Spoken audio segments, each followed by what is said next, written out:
Saya Zianava Chalisna, mahasiswa jurusan Pendidikan Bahasa dan Sastra Daerah Universitas Negeri Surabaya. Nomor induk mahasiswa 2002011414051. Assalamualaikum warahmatullahi wabarakatuh. Halo teman-teman semuanya. Sebagai rakyat Indonesia, sebagai masyarakat jadi warga negara Indonesia, kita pasti udah nggak asing lagi dengan bahasa Indonesia, dan kita pasti udah hidup, udah berbaur gitu dengan namanya bahasa Indonesia. Kalian teman-teman tahu nggak sih kalau bahasa Indonesia itu memiliki fungsi sebagai bahasa pemersatu di negara Indonesia. Benar banget. Kalau kalian tahu, kalian udah tahu gitu kan, waktu dulu ketika masih terpecah belah, kita kan butuh bahasa persatuan, bahasa yang semua orang tuh paham, bahasa yang kita bisa berkomunikasi dari Sabang sampai Merauke gitu dengan mudah gitu ya.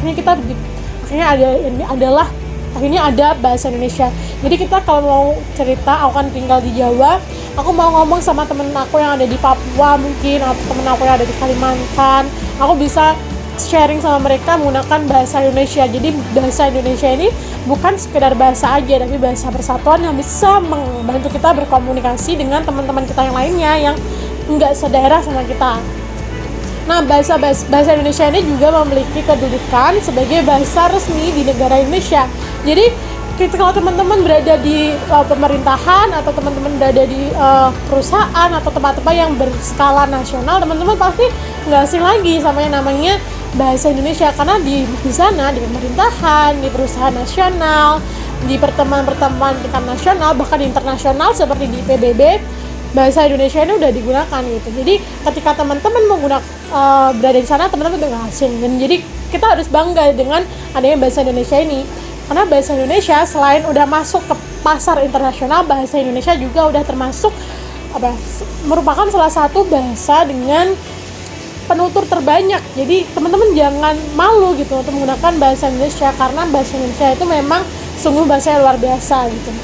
Dan ketika kita mencintai bahasa Indonesia, kita harus menggunakan, menjunjung tinggi, menempatkan bahasa Indonesia itu dengan sesuai aturan yang berlaku. Jadi teman-teman ketika ngomong sama temennya atau ngomong sama gurunya, jadi kita tuh teman-teman gunain bahasa Indonesia gitu. Jadi gunakan bahasa Indonesia dengan benar dan dengan tepat, sesuai dengan tempat dan waktunya. Oke teman-teman, kurang lebih seperti itu penjelasan dari aku tentang bahasa Indonesia. Jangan lupa untuk selalu menggunakan bahasa Indonesia dengan baik dan benar, baik secara lisan maupun secara tertulis. Bisa lewat Instagram, kita juga bisa lewat WhatsApp dan lain-lain sebagainya. Oke teman-teman, terima kasih sudah menonton video hari ini. Sampai jumpa di video berikutnya. Dadah.